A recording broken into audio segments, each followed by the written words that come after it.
Kita mulai aja ya. Bismillahirrahmanirrahim. Assalamualaikum warahmatullahi wabarakatuh. Oke, kumaha damang sadayana? Oke, sebelumnya perkenalkan nama saya Gus Vira Nurwendaya Sudiana, biasa dipanggil Vira. Saya sebagai salah satu project leader di bidang SDM di Superteam Konsultan. Gitu. Jadi hari ini mungkin emang saya banyak melihatnya ke sini kali ya. Dengan tete-tete di sini. Gini, sebelum saya mulai mungkin ada aturan mainnya sebentar ya, sedikit.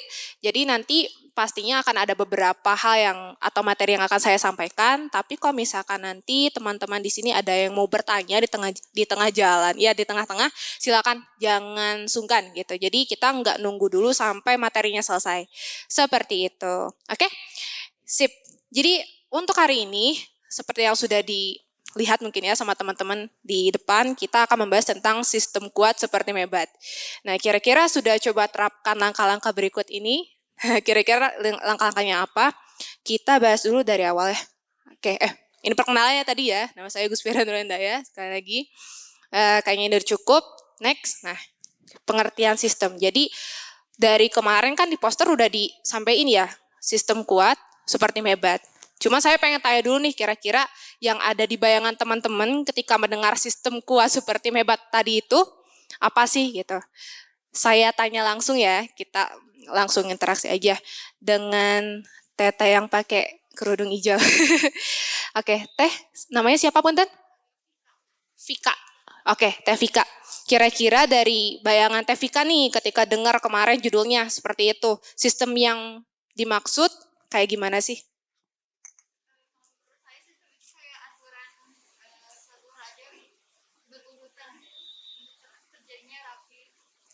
Oke, sesuatu yang aturan yang berurutan supaya kerjanya rapi ya. Oke, terima kasih Teh Vika. Oke, next saya tanya lagi ya, satu aja. Teteh. Gak apa-apa ya. Oke, siapa namanya Teh? Andriadi. Andri. Oke, Teh, kira-kira menurut Teteh ya, pengertian sistem itu yang kayak gimana sih? Kayak ini bukan sistem untuk mengatur sebuah kayak pengelolaan kalau di kantor suatu kerjaan gitu, biar tujuannya tercapai. Oke, sip. Oke, segini juga bagus ya. Oke, terima kasih Teh Andri ya. Oke, jadi di sini sebetulnya saya mau bahas dulu tentang sistem secara umum ya.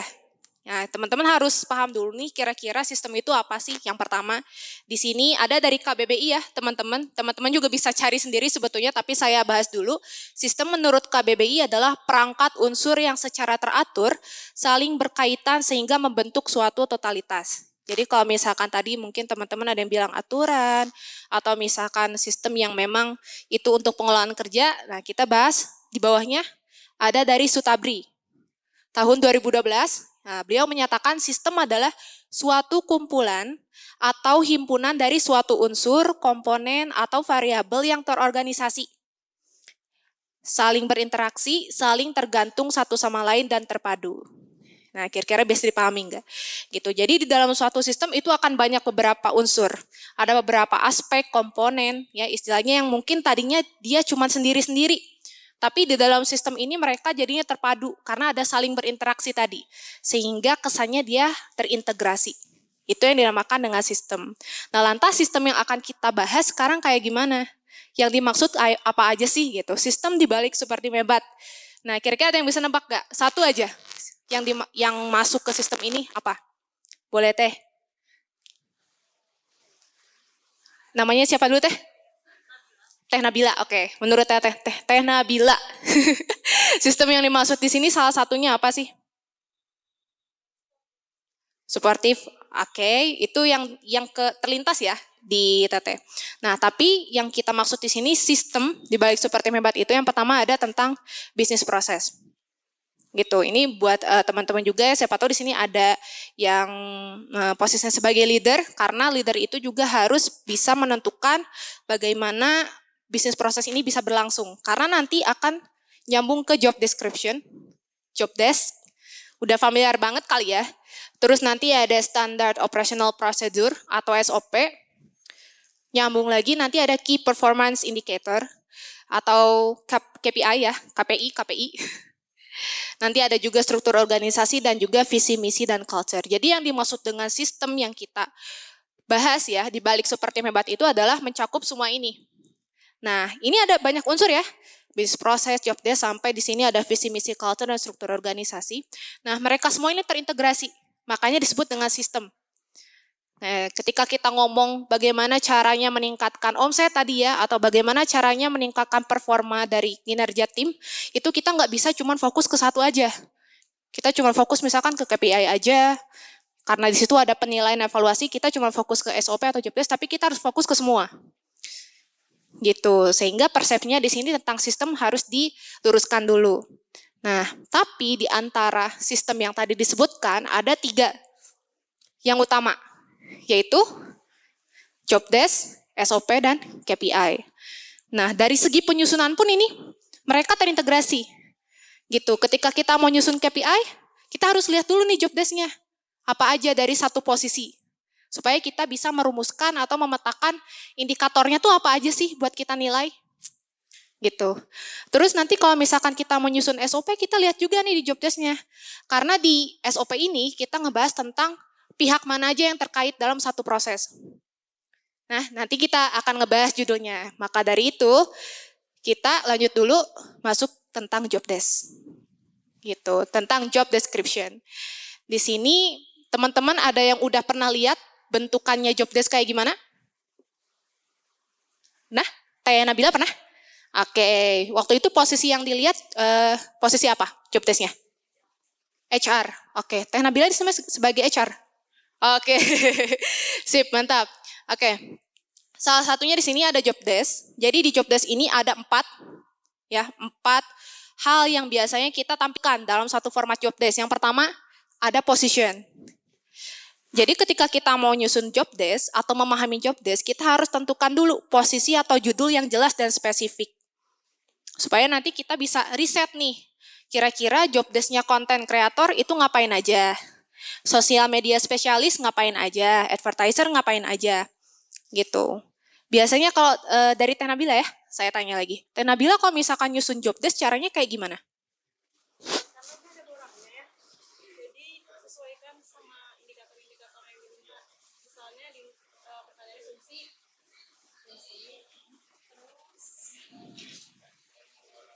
Oke. Nah, sebelum kita ngomongin tentang job desk, biasanya cara penyusunan itu ada 2. Yaitu dengan kita ngelihat langsung, observasi, kalau misalkan emang udah istilahnya si perusahaannya udah mulai ya, observasi, dan yang kedua dengan wawancara, one on one. Gitu. Tapi kalau misalkan kita benar-benar yang baru banget nih, biasanya kita utamakan riset. Gitu. Jadi kita cari nih, mau itu di Google atau misalkan LinkedIn, Glints dan segala macamnya, kira-kira job desk-nya konten kreator tuh apa aja. Biasanya nanti muncul, kita benchmark dari sana, tapi disesuaikan lagi sama kebutuhan perusahaan kita. Si konten kreatornya ini mau sampai mana sih job desk-nya? Karena bisa jadi nanti beda-beda, tapi ada poin-poin yang general yang bisa kita ambil. Kayak gitu. Nah, terus nanti ada summary. Awali dengan ringkasan mengenai identitas peran yang dibahas. Gitu. Misalkan si konten kreator ini bawahannya siapa aja, atasannya ke siapa, gitu. Terus juga nanti biasanya ada tujuan dari posisi ini diadakan itu apa sih, gitu. Konten kreator teh buat apa, gitu. Itu juga harus jelas supaya nanti kita bisa lebih terpetakan lagi gitu dari segi uraian job desk-nya. Lalu nanti baru masuk ke duties atau tugas uraian tanggung jawabnya itu. Sebutkan tugas yang berkaitan dengan posisi tersebut, uraikan aktivitasnya. Gitu ya, nanti ada contohnya juga. Dan yang terakhir ada qualification. Jadi kualifikasi untuk posisi ini kita sematkan juga nih, di paling bawah biasanya. Gitu. Jadi si content creator ini secara kualifikasi dia soft skill-nya harus bisa apa. Misalkan dia harus bisa take video atau take foto. Hard skill gimana, nah terus juga dia secara pendidikan minimal apa, itu kita masukin juga di job desk. Bukan cuman ketika kita mau nyari kandidat. Kayak gitu.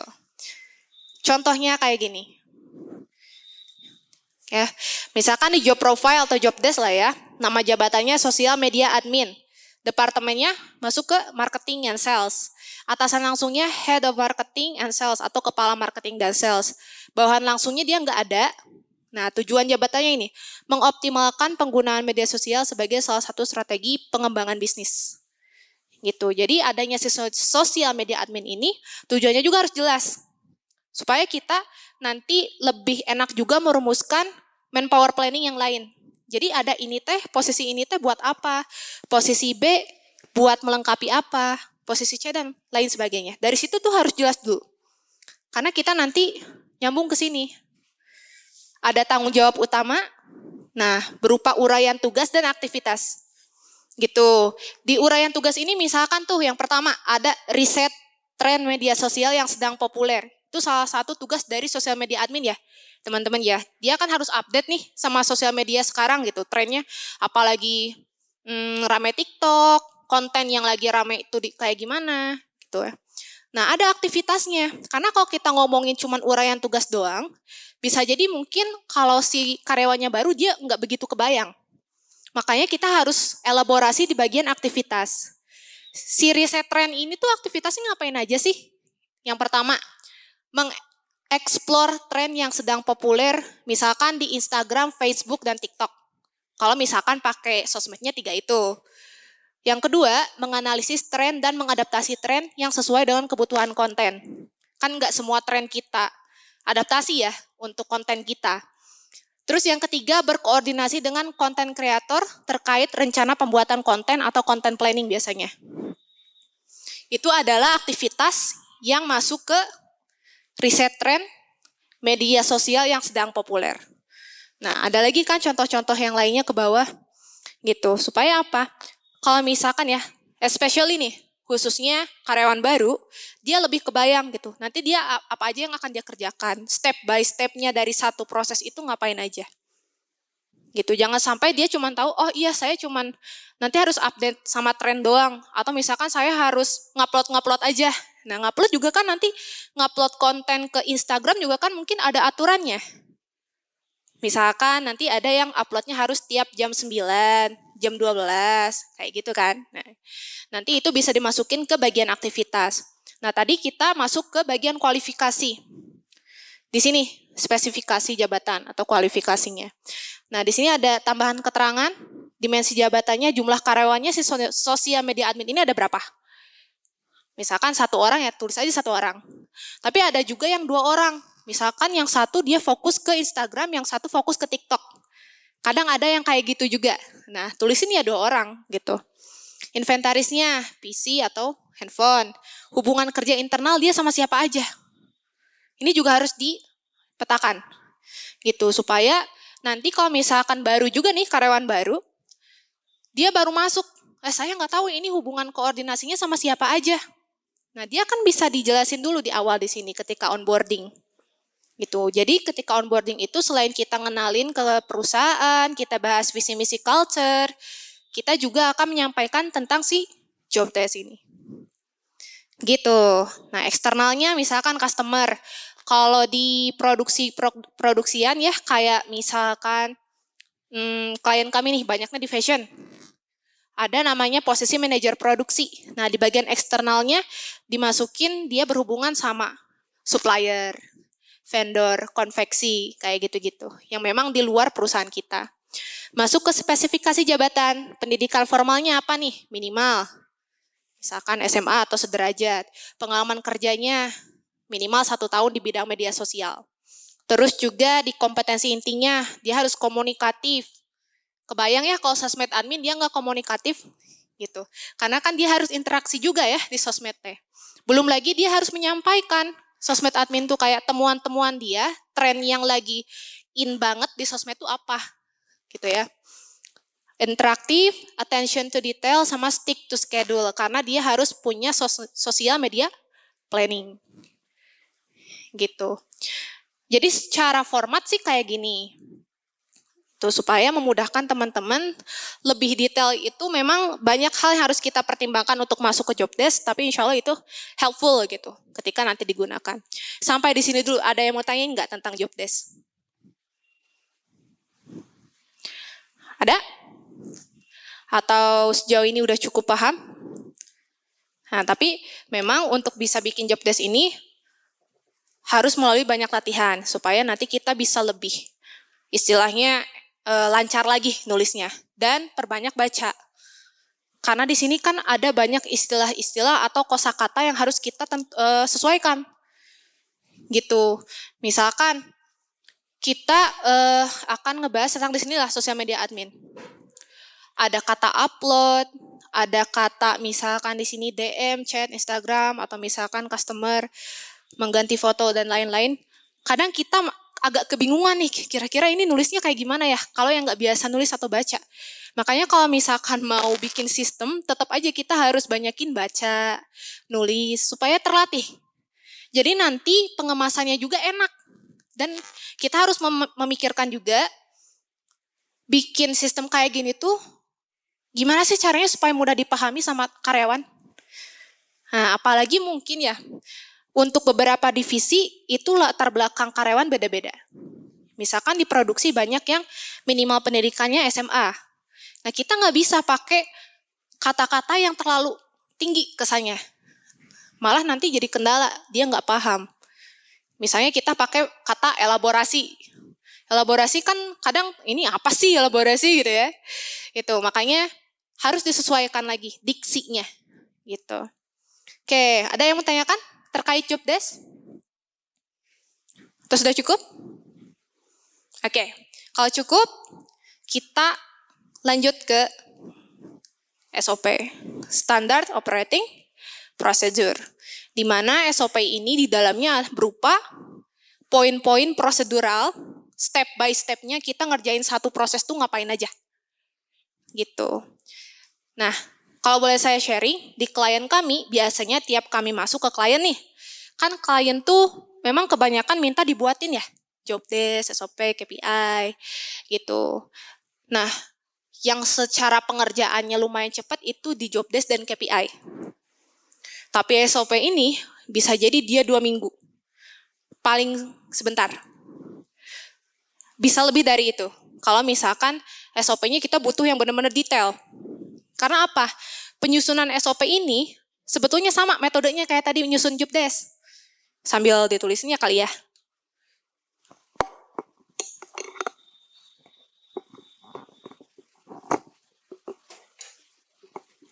Jadi tadi ada apa aja metodenya?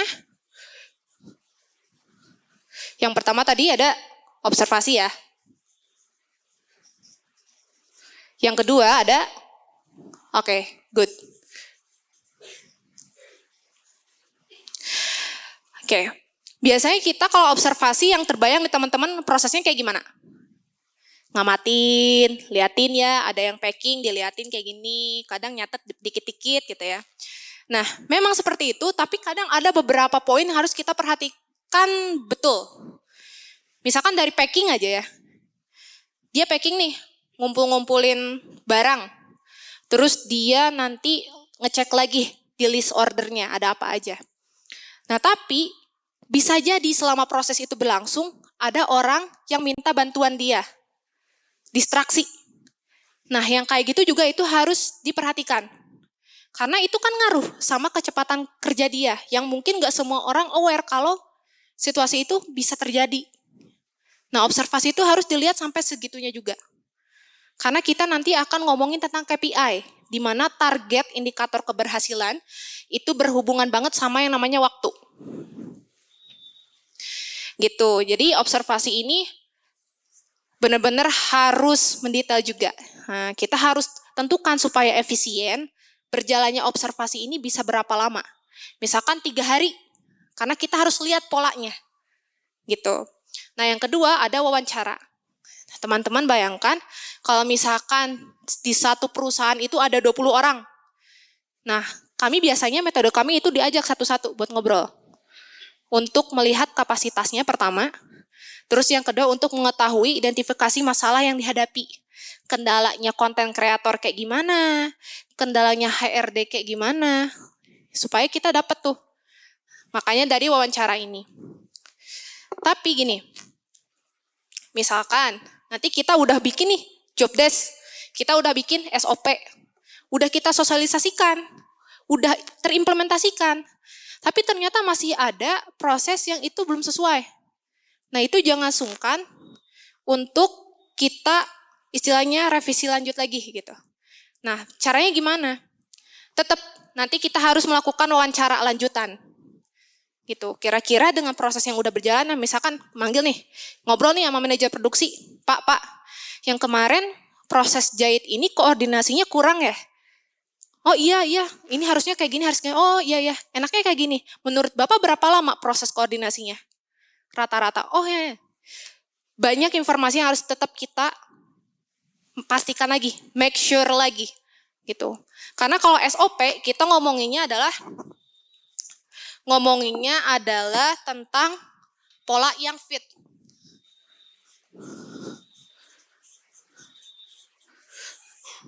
Bukan ideal.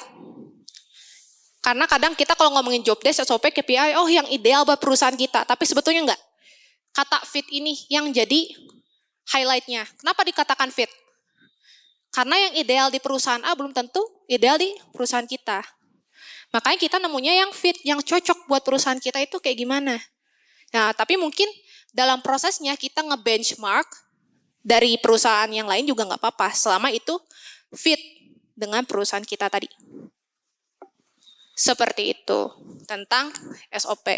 Nah, di sini ada juga nih, pertama, di SOP formatnya yang itu ada tujuan, yang pertama. Awali dengan tujuan yang spesifik, sama kayak job desk tadi. Gitu. Tujuan dari si SOP, misalkan dari proses bikin content plan aja. Tujuannya buat apa sih bikin content plan tuh? Itu harus dirumuskan supaya mengerti. Supaya nanti orang yang mengerjakan itu tepat sasaran. Enggak cuman bikin doang. Enggak cuman ngikutin prosedur doang. Dia ngerti goals-nya dari membuat content plan tuh ngapain atau apa. Diawali dari tujuan, terus yang kedua nanti ada pihak terkaitnya disebutkan. Misalkan dari satu proses bikin strategi marketing. Pihak terkaitnya kan bisa jadi bukan cuman tim marketing aja. Ya nggak sih? Ada owner, ya. Terus mungkin juga nanti ada kepala produksi yang mungkin harus sama-sama bikin strategi produksi karena referensinya dari strategi marketing. Gitu. Makanya disebutkan siapa aja yang terlibat dalam satu proses itu. Kedua, detailnya mencakup keterangan waktu, tempat, alat bantu yang spesifik. Jadi kalau misalkan ada proses yang bilang gini, ketika kita bikin konten, kita ngeditnya pakai Adobe Photoshop. Itu juga disebutkan. Proses bikin kontennya berapa lama? Maksimal 1 kali 24 jam, misal. Nah itu disebutkan juga di SOP. Karena apa? Ketika SOP, jadi gini, sebetulnya ada banyak klien ya, dari kami juga, yang ownernya gitu gini. Ketika minta pendampingan SDM ke kami, ownernya bilang, harapan saya adalah perusahaan saya bisa autopilot. Salah satu aspek yang bisa mendukung autopilot itu adalah SOP. Benar nggak? Karena dia benar-benar runtut, nih contohnya kayak gini. Kayak gini runtut, ada prosedur kerja ya. Benar-benar kayak ngajarin kita lah. Jadi kalau mau bikin es krim, caranya gini loh. Nah, kalau misalkan dia udah paham kan dia bisa jalan sendiri. Nah, makanya salah satu aspek bisa terdukungnya autopilot adalah SOP. Nah, tapi kalau misalkan kita nggak paham cara penyusunan SOP-nya, apa aja yang harus dimasukkan ke SOP, kayak harus ada keterangan waktu tadi, itu bisa jadi yang nggak akan ngena autopilotnya. Gitu. Kenapa harus ada keterangan waktu? Karena misalkan tadi, kita mau bikin laporan. Kita biasa bikin laporan, oke selesai, terus kasihin ke atasan. Tapi dari proses itu kalau misalkan nggak ada batasan waktunya, bisa aja kita nyantai, ya nggak sih? Kayak, ya udahlah bikin laporan harusnya jam 5, tapi karena tadi dari atasan juga belum nagih-nagih, jam 5:30 bisa lah gitu. Padahal itu adalah beberapa kebiasaan, habit yang mungkin tadinya sepele. Tapi karena nggak ada batasan tadi dari SOP, atau misalkan nggak ada intervensi dari atasannya, terus dilakukan pengulangan jadi kebiasaan yang buruk, akhirnya ganggu ke performa kerja juga. Gitu ya. Nah, yang terakhir ada flowchart. Jadi di setiap SOP itu biasanya ada flowchart gitu untuk meringkas prosedur agar mudah dipahami dalam waktu singkat. Karena kan teman-teman udah lihat ya bentukan SOP kayak begini. Boring sebetulnya. Kalau boleh jujur mah ya, bosan bacanya. Aduh, mana panjang-panjang lagi satu poinnya. Tapi harus paham. Nah, makanya ada flowchart. Untuk mereka yang mungkin ketika baca tuh kurang paham atau misalkan bacanya kurang berenergi gitu. Jadi nggak dapet nih maknanya apa SOP gitu. Nih. Gitu. Nah, di sini juga ya ada contohnya nih. Misalkan teman-teman di poin 4.2, admin logistik membuat form permintaan order bahan baku sesuai dengan kuantiti permintaan pada laporan RAP dalam 1 kali 24 jam. Karena apa? Bikin laporan RAP terus bikin form itu pasti agak lama juga kalau kita harus ngumpulin data untuk masukin ke formulir atau laporan itu. Itu sehingga ada batasannya dia 1 kali 24 jam. Berarti apa? Kalau misalkan lebih dari 1 kali 24 jam, artinya menyalahi SOP. Tidak sesuai dengan SOP ya gitu ya. Biasanya kita bahasanya tuh, oh ini nggak sesuai SOP. Gitu. Berarti ya apa yang sudah ada di SOP, kalau memang tidak dilakukan, itu yang dinamakan tidak sesuai SOP. Dalam pembuatan form order, hal-hal yang perlu diperhatikan. Nah, ada juga detail kan, harga terkini bahan baku, ketersediaan kuota pembelian, ketersediaan stok bahan baku di supplier. Gitu. Jadi ketika dia ngisi form pun ada poin-poin yang harus dia perhatikan. Kalau misalkan satu aja miss atau ke-skip, nah berarti dia nggak baca nih SOP-nya. Atau ada standar yang dia melewatkan itu. Sehingga nanti mengaruh ke performa, ke KPI. Nah, padahal intinya sebelum KPI itu di sini kita udah ngewanti-wanti. Kalau mau bagus, ini ya ngerjainnya ya. Makanya kalau misalkan ini nggak dikerjain, ya udah wayahna. Gitu masuk ke KPI kurang gitu penilaiannya. Seperti itu. Makanya kenapa SOP ini harus detail.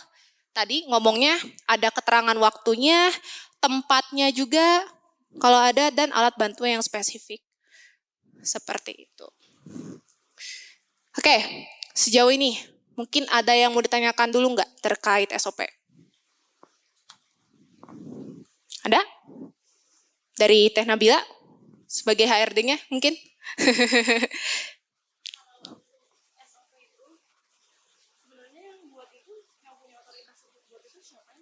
Oke, good pertanyaannya Teh. Jadi katanya Teh Nabila bertanya siapa yang punya otoritas untuk membuat SOP? Pertama kalau misalkan udah ada HRD, tentu HRD-nya. Gitu. Dan kedua, nanti dia akan bekerja sama atau berkoordinasi intens dengan leader masing-masing divisi. Gitu. Karena yang berurusan dengan teknis, kayak detailnya bikin konten, kan nggak semua HRD paham. Ya nggak sih? Kita kan dulu misalkan HRD-nya dari psikologi nih. Di psikologi kita nggak belajar tentang content planning itu harus ngapain aja. Ya nggak sih? Gitu kan. Nah makanya kita harus bertanya atau bekerja sama dengan ahlinya, expertnya.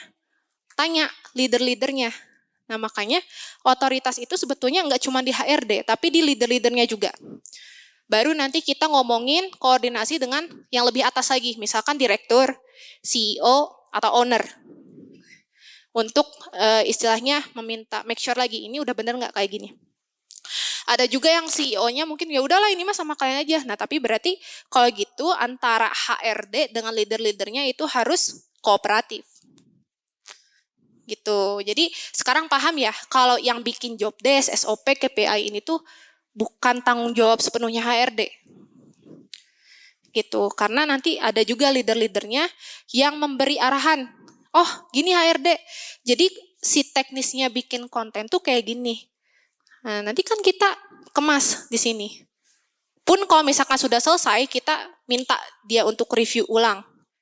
Gitu supaya valid dan relevan, itu sih sebetulnya. Oke, cukup Teh atau ada lagi? Oke, thank you. Yang lain mungkin ada yang mau tanyakan dulu terkait SOP ini atau job desk yang tadi juga boleh? Nggak ada? Sejauh ini bisa dipahami ya? Oke, alhamdulillah kalau bisa dipahami. Kita lanjut ke yang selanjutnya yaitu KPI. Key Performance Indicator. Jadi kalau misalkan ngomongin KPI, kita ngomongin tentang target. Pernah lihat nggak bentukan KPI kayak gimana teman-teman di sini? Nggak? Belum? Ada yang udah? Oke. Jadi di sini nanti kita akan merumuskan indikator keberhasilan. Gitu. Ada metode yang sebetulnya ini udah mendunia sih metode ini gitu ya, dan dikenal juga sebagai metode untuk bikin KPI. Namanya SMART. Smart pinter. Tapi bukan itu. SMART itu yang pertama S, spesifik. Jadi ketika kita bikin indikator keberhasilan, si KPI ini harus spesifik. Jangan terlalu abstrak. Gitu. Apa indikator keberhasilannya? Nanti akan dibahasnya contohnya. Kedua, measurable, dapat diukur. Dapatkah Anda mengukur performa tim secara fisik? Secara fisik di sini adalah yang terlihat oleh kita. Nah, mungkin nanti akan ada indikator-indikator keberhasilan yang dia nggak bisa kita ukur secara langsung. Nah, apakah itu dimasukkan ke KPI atau enggak? Gitu. Jadi yang bisa kita lihat mungkin yang kayak tadi orang packingnya sehari dia berapa, kelihatan kan? Oh ada tuh 50 paket kelihatan. Nah itu yang secara fisik kelihatan, maknanya kayak gitu. Tapi mungkin ada juga yang indikator keberhasilannya dari ngasihin laporan yang nggak kelihatan. Gitu. Nanti itu kita bahas juga. Terus yang ketiga, metode KPI ini achievable. Achievable di sini adalah apakah indikator itu realistis. Nah, contohnya nih. Di salah satu klien kami ada yang dia menargetkan misalkan CS, customer service, dia bales chat itu minimal per hari, bukan customer service, maaf, QC, quality control. Nah, produk mereka adalah kayak gamis gitulah, gamis. Sehari si QC ini harus menyelesaikan minimal 60 pieces baju itu semuanya harus selesai di QC. Tapi ketika kami asesmen lagi, kami tanya lagi, kira-kira kapasitas mereka sampai mana? Wah, rata-rata belum nyampe 60. Paling banyak itu baru di 50. Walaupun mendekati ya. Tapi itu baru satu orang. Kita nggak bisa tetap mempertahankan targetnya 60. Harus realistis. Realistis ini kita lihat kapasitas orangnya. Kita samakan juga dengan tujuan, goals-nya perusahaan. Kalau misalkan ternyata masih di 60, goals perusahaan pengennya itu 60 lebih, harus ngalah dulu perusahaannya. Karena harus ada proses development-nya dulu. Yang tadinya cuma dapat 40, gimana nih caranya supaya dia bisa terbiasa dapat 60? Harus mempertimbangkan proses di sana. Sehingga nanti KPI-nya kita sesuaikan dengan kapasitasnya dulu rata-rata. Tapi kita nggak ngambil nilai paling rendah ya. Misalkan kita dapat data si A 40, B 40, C 50, D 60. Kita nggak ngambil targetnya dari 40, enggak. Tapi nilai tengahnya, median. Ya, dulu waktu SD kan ada min, median, sama apa lagi satu lagi? Apa? Modus. Nah ya, nilai terbanyak. Ya, oke, modus. Ya, itu. Jadi mediannya yang kita ambil gitu untuk target.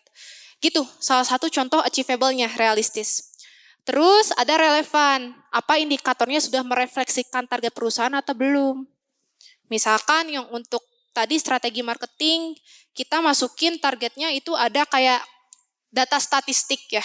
Misalkan kalau kita upload konten di IG ada yang namanya insight. Nah dari situ kita bisa masukin juga standarnya insight konten kita tuh berapa. Harus relevan.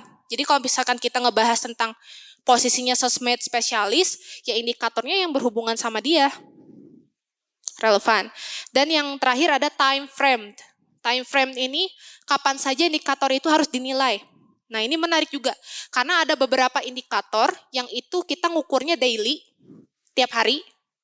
Ada yang weekly, ada yang monthly. Ya nggak sih?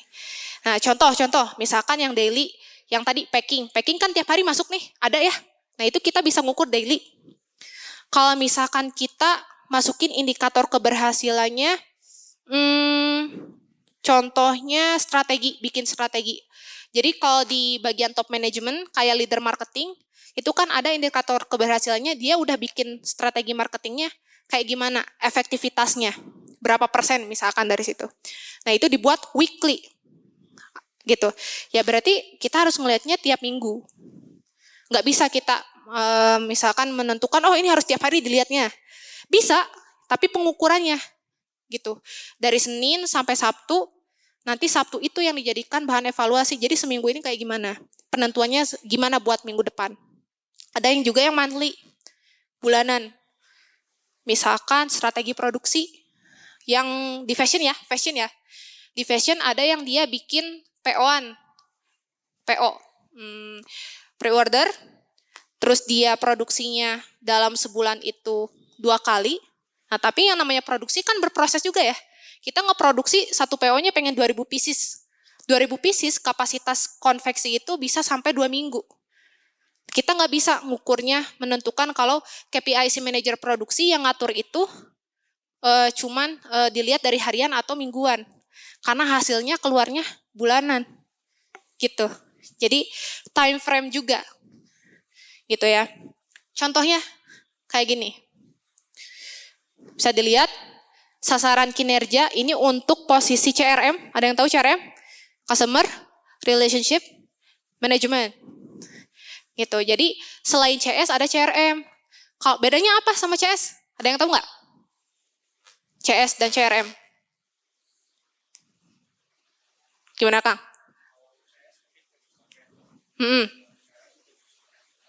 Betul. Itu salah satunya ya. Jadi CS ini fokus ke leads baru yang masuk. Dia nge-closingin. Dia yang melayani customer di situ.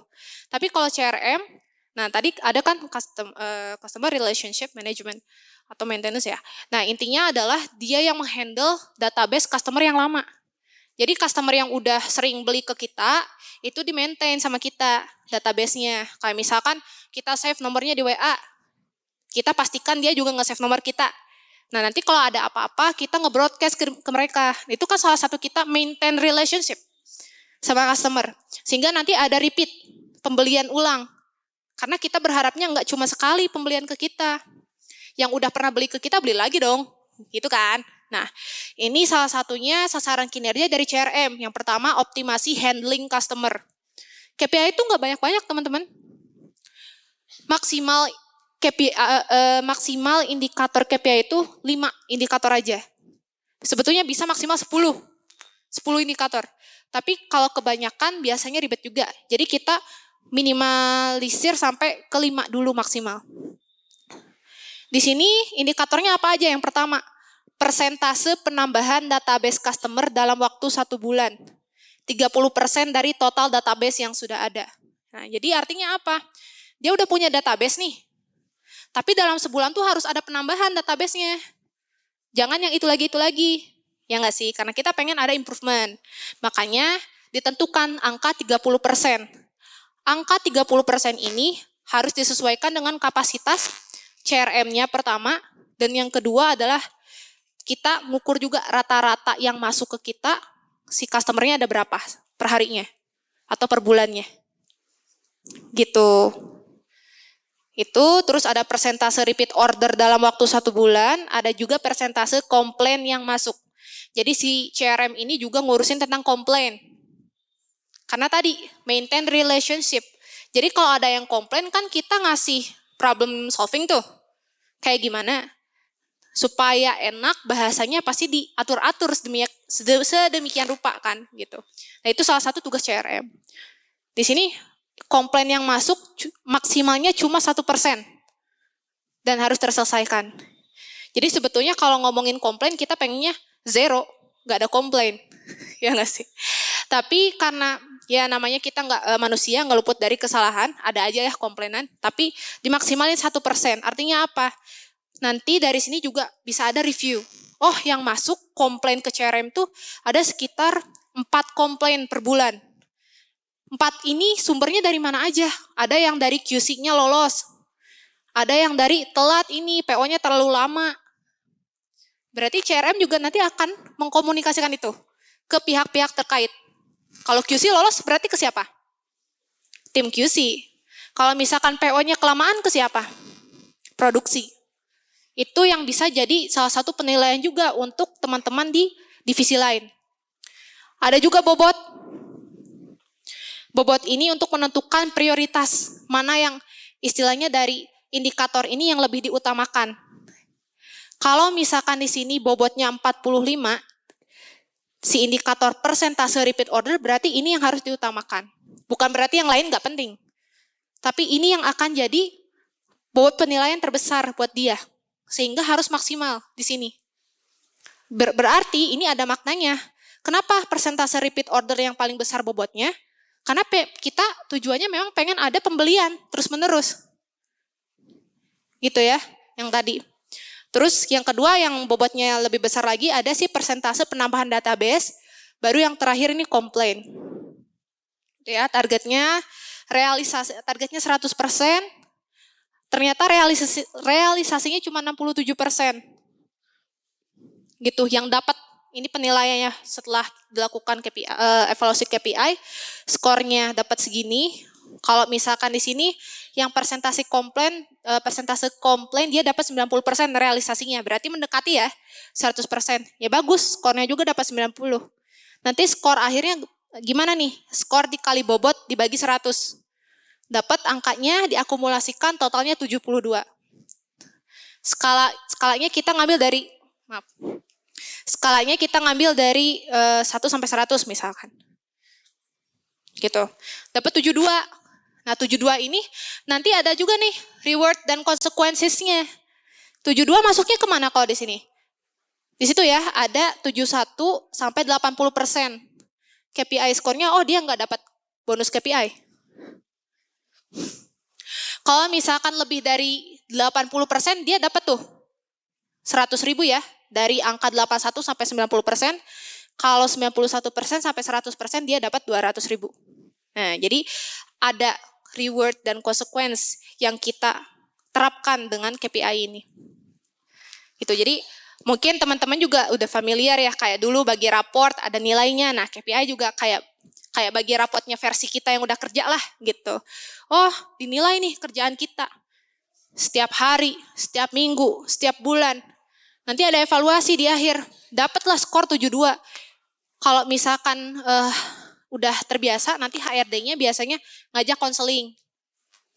Gitu. Kenapa ini KPI-nya kok cuma dapatnya segini, di bawah rata-rata? Kalau yang di atas rata-rata biasanya kita bisa ajak juga buat konseling. Supaya apa? Kita ngajak dia untuk keep it up. Pertahankan. Gitu. Ini terkait KPI. Mungkin nanti teman-teman ketika ngelihat format KPI lainnya berbeda-beda. Ya, karena memang banyak versinya. Tapi versi yang kami gunakan seperti ini. Gitu. Dan penentuan yang tadi, yang saya bilang, penentuan target kayak di sini 30% minimal, maksimal. Terus juga bobotnya, targetnya itu berapa, itu yang nanti HRD itu harus koordinasikan dengan masing-masing leader divisi. Gitu. Atau bahkan dengan owner, CEO, atau direkturnya. Sehingga tahu kira-kira goals kita secara keseluruhan, goals perusahaan kayak gimana, nanti diturunkan ke masing-masing orangnya seperti apa. Itu tentang KPI. Nah, sebetulnya cuma segitu teman-teman. Jadi di antara sistem-sistem ini yang memang tadi kita sebutkan, pertama dari job desk, terus ada SOP, ada KPI, itu semua terintegrasi. Karena kalau kita mau ngomongin tentang penyusunan indikator ini, harus tahu dulu dong job desk-nya apa.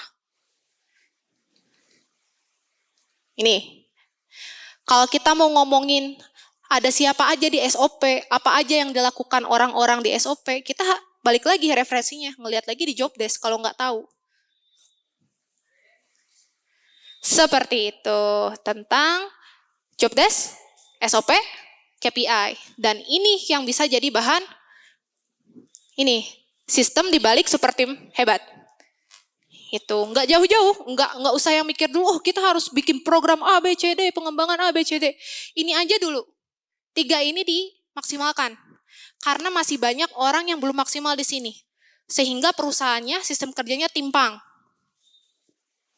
Gitu. Belum, job desk-nya mungkin secara penyusunannya belum optimal, SOP-nya belum detail, SOP-nya cuma asal-asalan, KPI-nya juga belum smart, yang spesifik, measurable, Terus apa? Achievable, smart R-nya, relevant, T-nya, time frame. Itu. Gitu. Oke, sampai sejauh ini mungkin tadi ada tentang KPI juga ya. Ada yang mau ditanyakan dulu nggak? Tentang KPI. Atau ada yang mau di-sharingin barangkali? Boleh juga. Biar kita. Oke, silakan Teh.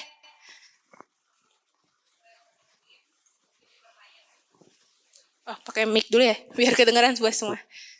Oke, siapa namanya Teh? Izin, nama saya Agnes. Teh Agnes, silakan. Kalau misalkan di suatu perusahaan kulturnya memang sudah terbentuk ya Teh. Nah, bagaimana cara memperbaiki kultur yang sudah terbentuk tadi gitu, untuk lebih baik lagi gitu. Terima kasih. Oke, menarik Teh. Menarik ya pertanyaannya. Karena kalau kita ngomongin kultur, culture, budaya, itu nggak bisa sembarangan juga. Culture ini apa sih menurut teman-teman? Kebiasaan. Oke, jadi dalam culture ini ada kebiasaan-kebiasaan. Dan kalau kita udah ngomongin culture, berarti kebiasaannya ini udah mendalam. Bukan kebiasaan selewat lagi. Gitu. Jadi perlu dibedakan kira-kira yang masuk culture nih udah sejauh mana. Dan kalau misalkan kita ngomongin culture kayak tadi, bagaimana sih caranya supaya lebih optimal lagi ya? Walaupun culture-nya udah terbentuk. Yang pertama kita mau nggak mau tetap ajak lagi nih orang-orang kayak leader-leader. Atau misalkan orang-orang yang memang kita bisa ajak diskusi untuk analisis kembali.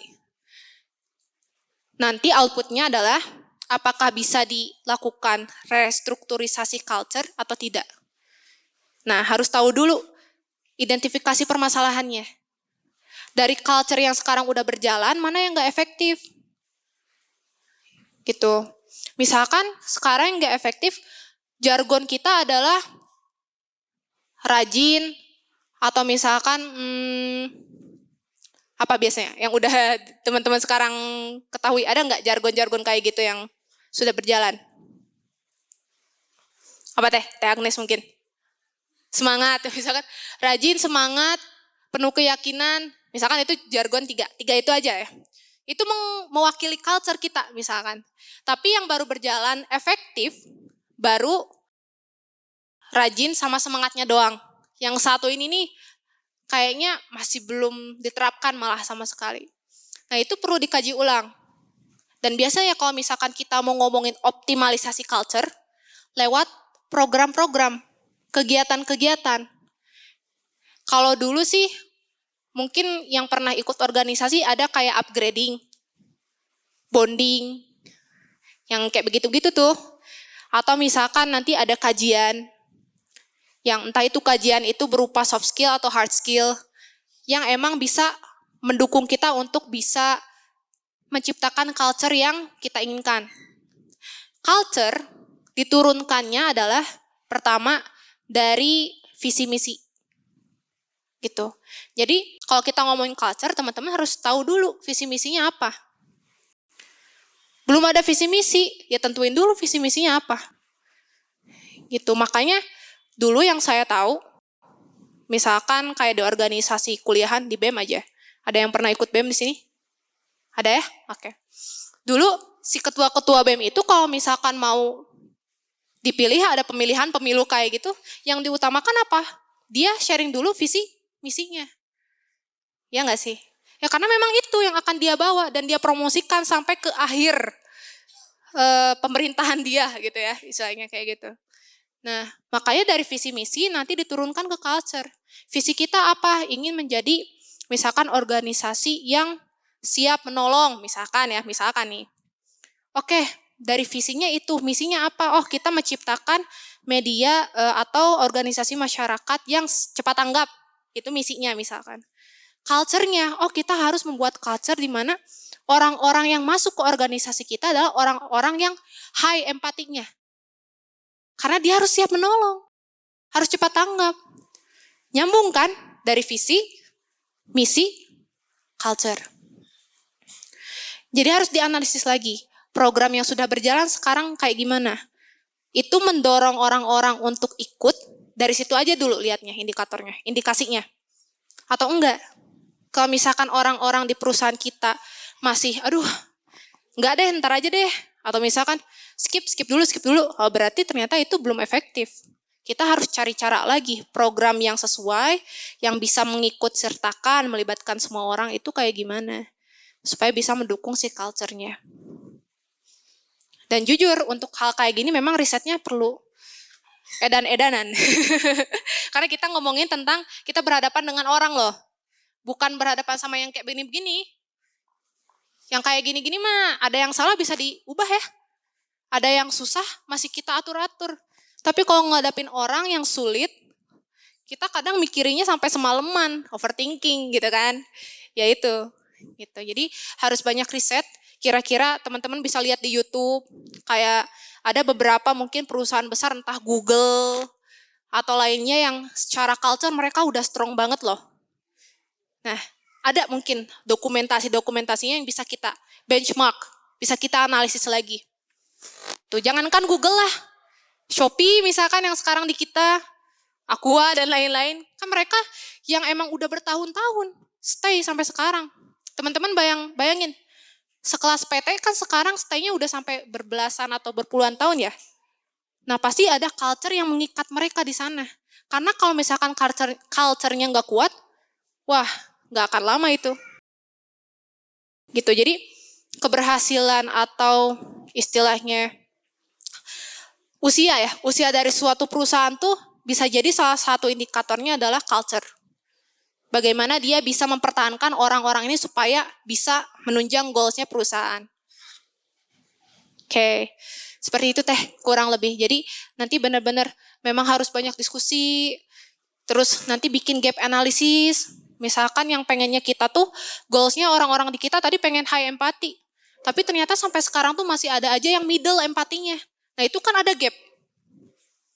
Cara paling enak sih kayak gitu, jadi kita tentuin target kita mau apa aja.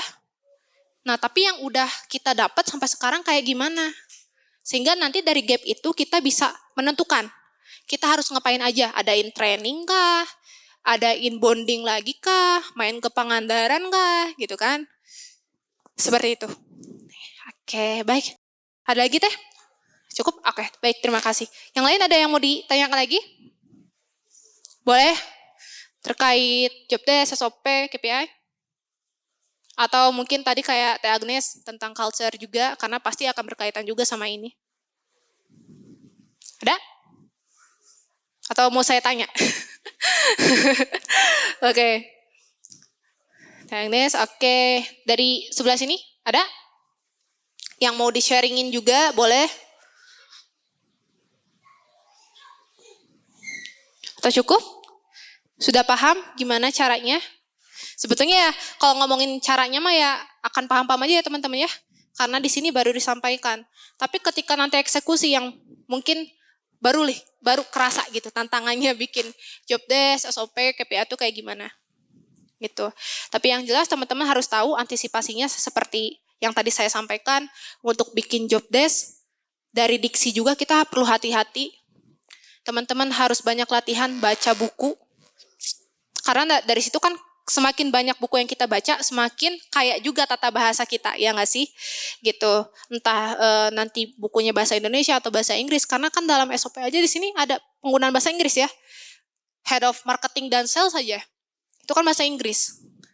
EYD juga itu harus diperhatikan. Kita emang nggak bikin karya ilmiah ya, emang bukan. Tapi dengan adanya EYD itu kita kan menyebarkan juga ke orang-orang kalau ini nih tata cara penulisan yang benar. Karena kalau tata cara penulisan kan udah ada standarnya dari dulu, yaitu EYD. Gitu, kayak misalkan tulisan asing harus di italic, nanti mungkin ada yang harus di bold, terus capitalnya juga harus gimana. Kalau misalkan kita menulis di sama tempat dipisah, di sama kata kerja disatukan, yang kayak gitu-gitu juga harus diperhatikan. Gitu. Apalagi untuk KPI. Jangan sampai blunder bikinnya. Tuh. Oke. Nggak ada yang mau ditanyakan atau ada? Ada yang mau nanya lagi? Cukup. Oke. Kalau misalkan cukup untuk materi hari ini atau sharing dari saya cukupkan sampai di sini. Mungkin nanti kalau misalkan teman-teman ada yang mau tanyakan juga boleh banget. Nanti kita silaturahmi lagi, teman-teman ada yang mau sharing. Nah, saya terbuka untuk itu. Itu aja dari saya. Mohon maaf jika ada yang kurang. Semoga nanti teman-teman termotivasi untuk cari lebih banyak lagi. Itu aja. Terima kasih. Assalamualaikum warahmatullahi wabarakatuh. Waalaikumsalam warahmatullahi wabarakatuh.